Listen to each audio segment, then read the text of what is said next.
instilled with you, and kind of talk about your growing up in North Carolina.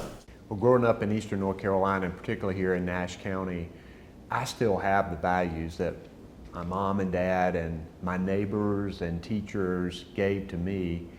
They taught me the value of hard work, put me out to work on a farm very early in life. They taught me the value of a dollar. They made me earn my own money. They also taught me the value of public education. My mom was a public school teacher, and she was really a good one. Taught at Northern Nash High School, and I still see her students who tell me she was the best teacher that they ever had. And so I'm grateful to my mom and dad and to my community.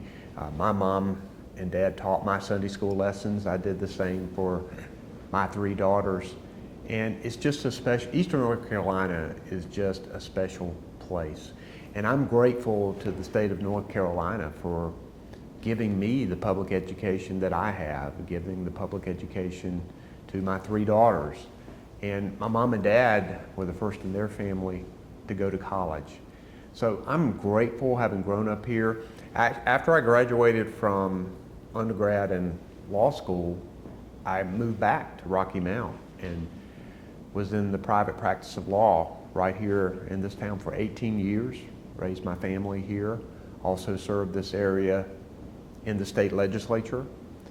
And I'm very grateful to Eastern North Carolina, and I also recognize that we have significant challenges here and we need help from state government. We've got to have investment in education, we've got to have help with economic development, with infrastructure, with job training, with agriculture. There's a lot to do, and I'm excited about having that opportunity as governor. Obviously law was something that you were interested in. When did you get bit by the politician bug? And you started back in the 80s, and ever since then, you've been involved in it. My mom and dad never ran for public office, but they instilled in me a love for public service. They were always involved in somebody's campaign for something because they knew that public service was important. And so I helped. And even as a kid, I passed out poll cards and got interested in the issues. And when I came back home and started practicing law in Rocky Mount, I decided just a few years after I got back at age 28 that I would run for the state legislature. My dad and I talked about it over lunch, about how our area needed strong leadership in Raleigh, and why didn't I do it? And I did, and we were successful, and we were able to win the campaign, and were able to, I think, help provide some positive changes for not only Eastern North Carolina, but our state. And it's interesting over the years how the love of politics attracted me to it, and now that's less of a love. I love the public policy part of it, and the politics is more of a grind these days. But the public policy part of it is so important to the people of our state. And I love the issues and figuring out when state government needs to help and when it needs to stay out of the way, and look forward to continued engagement with people as governor. The past couple of governor elections, you've had rumors and the option to actually run for the office, but you chose not to stay as Attorney General. What changed this time around? Why did you want to enter this election? And since entering it, you said it was a little bit different than any election that you've gone through. Talk a little bit about that. It took me only 6 months of Governor McCrory's term for me to recognize that I had to run for governor. I love my state too much. And we need strong, consensus-building leaders who understand the issues now more than ever. And I didn't think Governor McCrory was providing that leadership. Clearly, we've got a divided state. We're probably more divided politically now than we've ever been, both as a state and as a country. And more than ever, we need leaders who can help to bridge that gap and provide strong leadership. I've done it. I was the Senate Democratic Majority Leader at a time when the North Carolina House was Republican. And I went over and rolled up our sleeves and we negotiated and we ignored the partisan barbs and the insults, and we said, okay, let's find where we agree. And we were able to get teacher salaries to the national average and expand Smart Start to 100 counties and cut taxes for the middle class. We were able to do all of those things, and I believe a strong leader in the governor's office can help bring people together.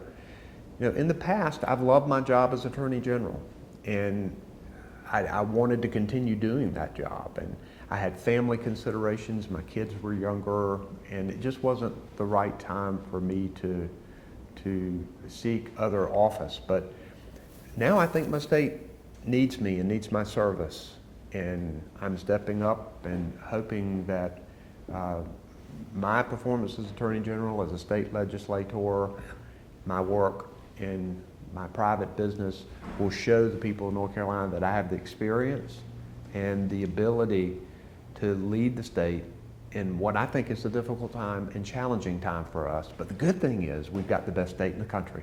We've got incredible people here. We've got amazing universities and community colleges, and we just need to build on that. And we've got to have leaders who appreciate it and who know how to do it. When you got into this election, did you anticipate that it would become as dirty as it's become, and the mudslinging, especially with the state GOP party sending out statement after statement every single day, attacking you, where you stand, and these big issues that the state has been known for now across the country? You know, it's disappointing the level of discourse in politics and how it continues to drop, and how that's accentuated by a short news cycle and social media. I think the key is finding leaders who can, at the end of the day, ignore all of that. Leaders who, at the end of the day, say, okay, campaign's over. November 9th, the day after the election. All right, we're going to forget about that. So let's roll up our sleeves. Let's find out where we agree. Let's find out how we can build consensus.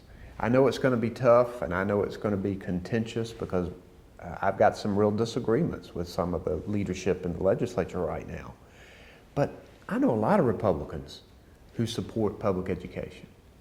I know a lot of Democrats who want to build a good business atmosphere that is going to help small business and attract good paying jobs.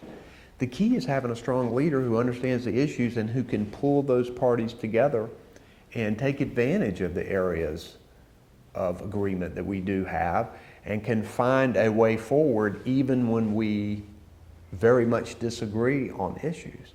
And I think I can provide that leadership. You just have to ignore all of that stuff at the end of the day. Keep talking about the things that people are concerned about. They're concerned about educating their kids. They're concerned about their health. They want to make more money. Our wage growth has been stagnant over the last few years in North Carolina. People want to provide for their families. They want clean air and water and expect their government to tell them the truth about it. Those are things that people expect, and they're going to want leaders who provide that leadership. Let's talk about the issues. Let's try and limit it to two of the big issues of your campaign. What are those issues, and what are your plans to address them?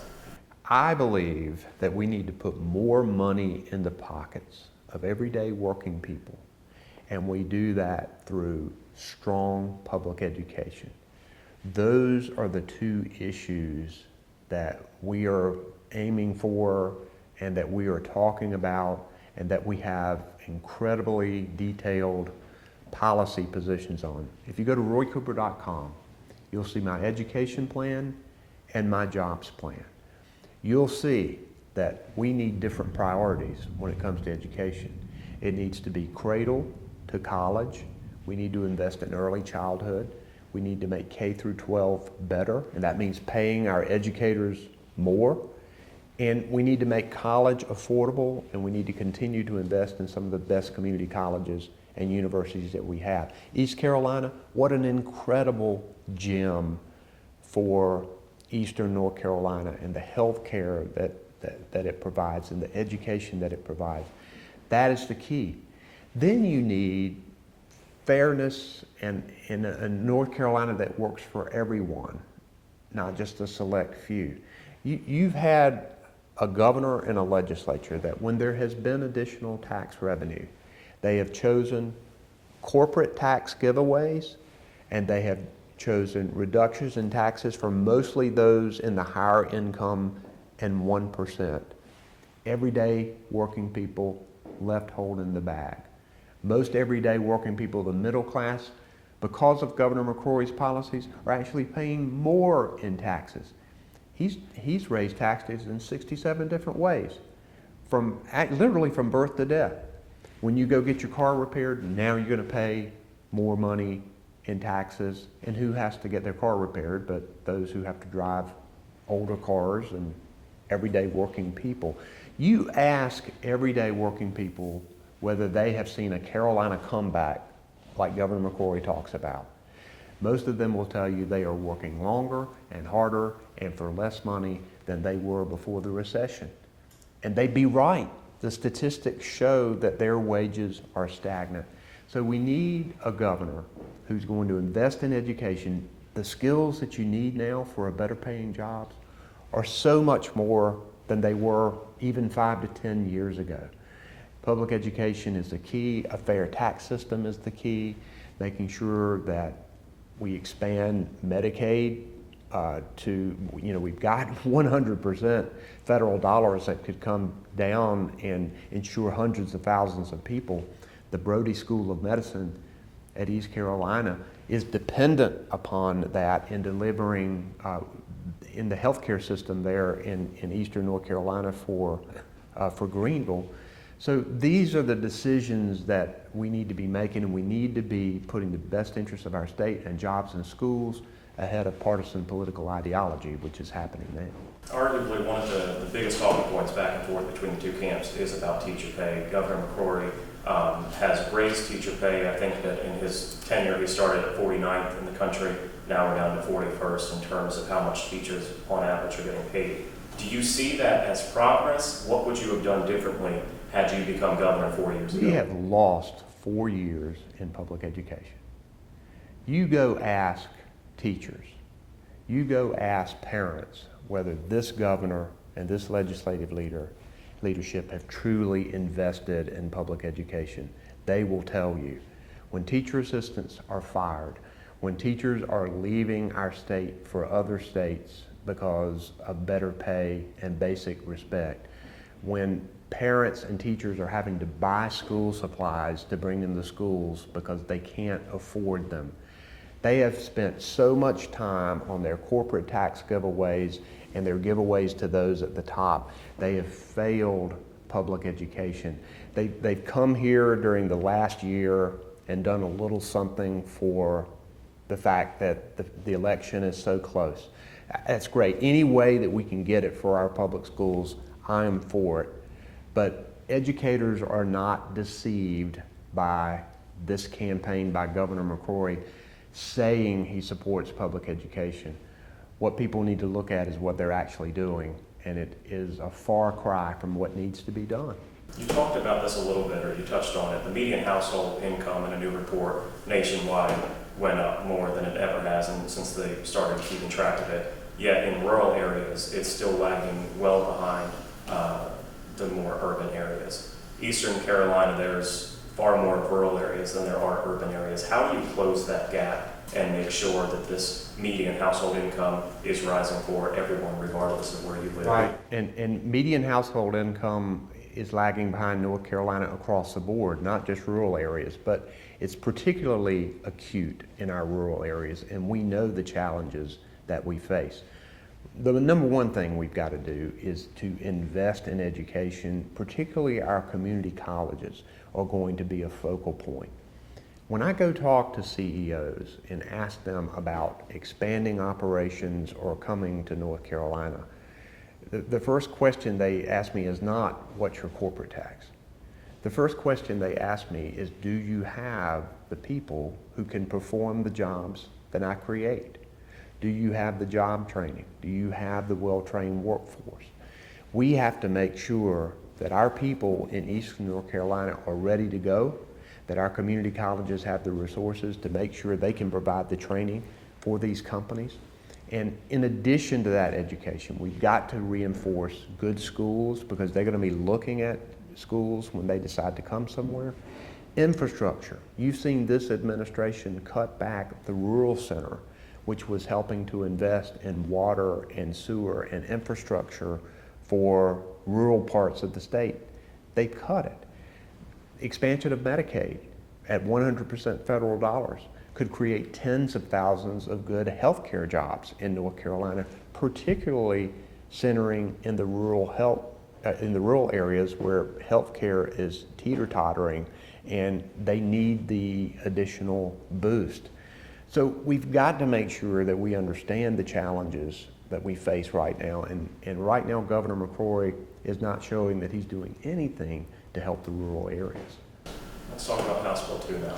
It's certainly been in the news for months now, maybe last week more so than ever. NCAA, ACC, both pulling championship events out. Today you released a statement saying that the governor needed to call for a special session right away. Where do you stand on that, and how do you see just in the last week those announcements impacting economy across the state? I said the day that it was being debated that it was going to be a disaster for North Carolina, that it was going to be bad news, and that we did not need to do it. Unfortunately, that has come to pass. House Bill 2 is hurting our economy. It is costing us hundreds of millions of dollars that we know about and thousands of jobs. Obviously now it's begun to affect sports. I've been doing everything that I possibly can to encourage businesses to come here, to expand here. When they talk about House Bill 2, I say, come, help us fight House Bill 2. Help us get it repealed. But don't leave North Carolina. Don't not come here because of it. But what you're seeing is so many of these businesses saying, sorry, we've got other places that we can go that don't have this kind of discriminatory law, and we're not coming. And in fact, we're leaving. It's a clear signal that the governor and the legislature have to repeal House Bill 2. That's the only way that we're going to stop this economic damage. We need to be talking about education and jobs and better pay, and we need to be recruiting these companies and fostering innovation and entrepreneurship and small businesses. We don't need this unnecessary economic hurdle that the governor and the legislature have thrown in front of us with House Bill 2. It's time to get rid of it. If a special session is not called before this election and you ultimately win, you come into office in January, this has possibly been one of the most divisive issues over the last year in North Carolina. If you come in as governor and that is still on the books, how do you plan on uniting those parties that do not see any similarities on this issue?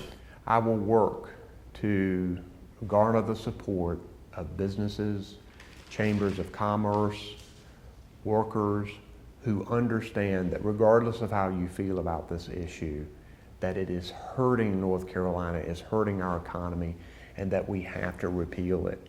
And right now we've had no leadership from the governor on this issue other than weak defenses of the law and going all over national TV and talking about it and making it worse.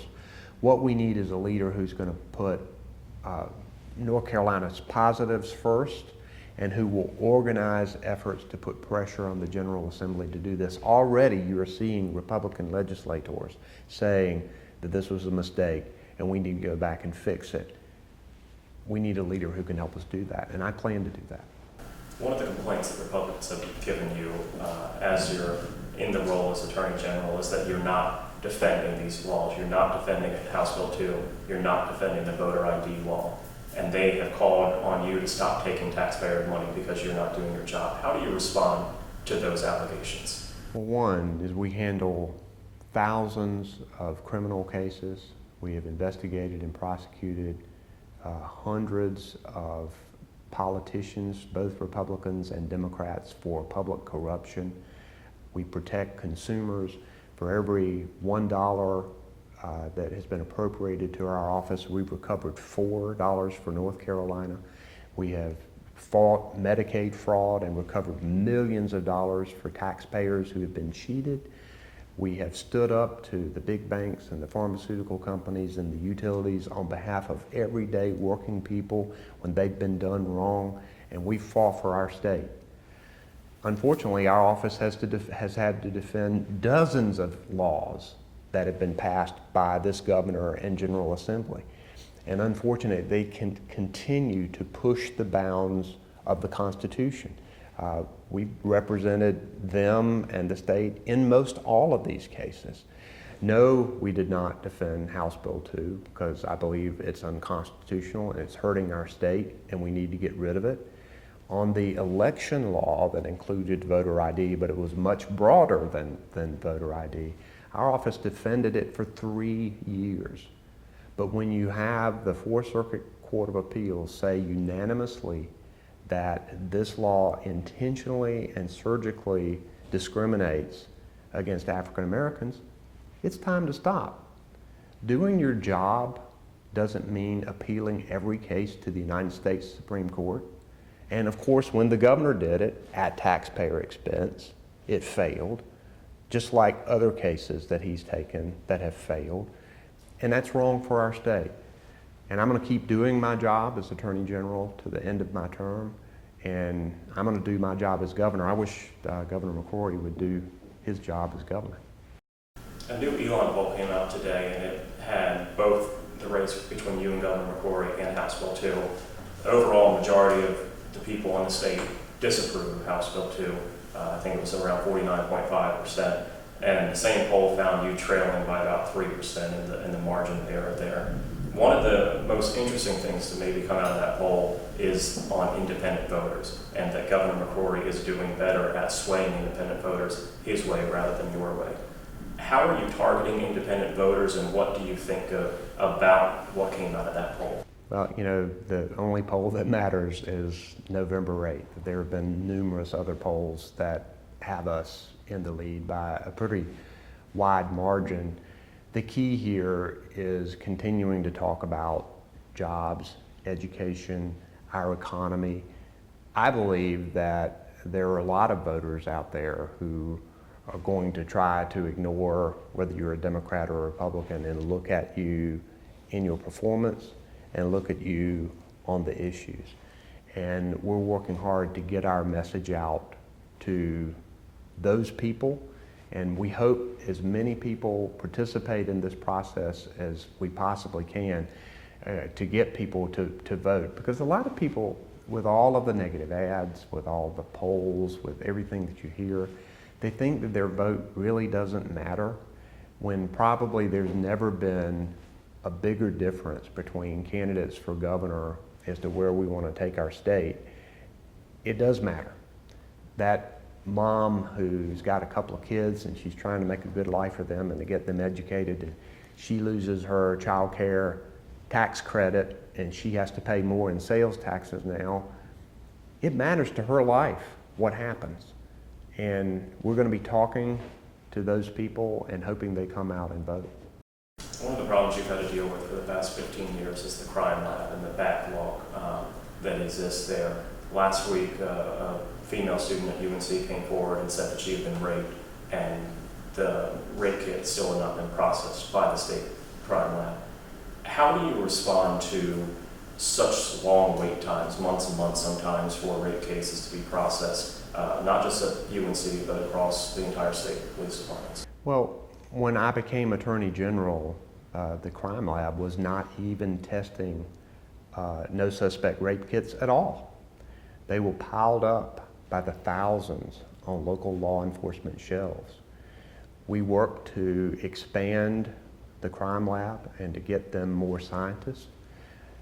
We also found some shoddy investigations and some poor quality work.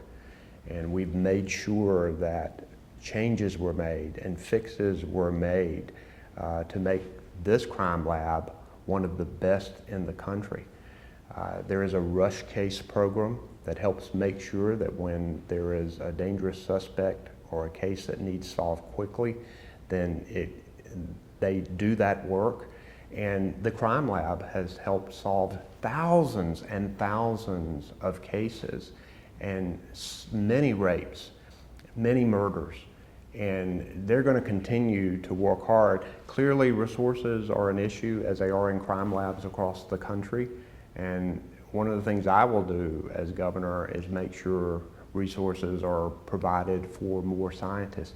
It's unfortunate that Governor McCrory has taken such a sensitive issue and put untrue advertisement out about it. I mean, what he's saying is just not true. And the crime lab is doing a good job in making sure it works with law enforcement to find the answers and help solve crime. Back in March, I started doing some digging and investigation into how universities across the state handle sexual assaults and rape cases. Since then, over the months, I've gotten the different public information that we've requested, and it has shown that across the universities, whether small or big, ECU and UNC both included, that normally it's less than 50% of the people that have been accused of sexual assault or rape being found responsible. The responsibility rates at all universities is very low. How would you address that very sensitive topic and talk about the difficulties in prosecuting those types of cases? I'm a father of 3 daughters, and 2 of them now are at our state university system. I want to make sure that victims of sexual assault and rape can come forward and can tell their story, and that universities have processes in place that help define the truth, and that prosecutors have the tools and investigators have the tools that they need to make sure these crimes are prosecuted. It is a difficult issue. I know that the University of North Carolina at Chapel Hill has gone through a number of procedures wherein they have reformed and modified the way that these reports are handled, and my understanding is they've seen a marked increase in the number of reports. And certainly you want victims to tell their story, so that if people have committed crimes, that we make sure that they are prosecuted, that we make sure they're out of school and they don't prey on anybody anymore. But obviously you have to make sure that the process is fair, and sometimes that can take time. It needs to be shorter, however, and I would work closely with the university presidents and the chancellors to make sure that's the case. Going back to the UNC, Chapel Hill is going to tell you this after the interview, but the district attorney has not requested that rape kit be tested at this point. I don't think there's a question of identity in the case. So the crime lab stands ready to test it whenever the district attorney asks us to test, or asks the crime lab to test it. I asked ECU this last week. Are you afraid that because of the responsibility rates being so low, that victims just are going to choose not to go through that process and not to open up that wound over and over again if responsibility is never found anyway? What we have to do is to make sure that the system is in place so it does encourage them to come forward and to tell the truth, because when they do that, hopefully you can get someone out of school or someone prosecuted who could assault someone else in the future. And I can't even imagine what a victim has to go through and the courage she has to have to come forward and to do that. But we have to make the system as fair as possible and to encourage them to do it, because that's the way that you help to make your campus safer, which is very important.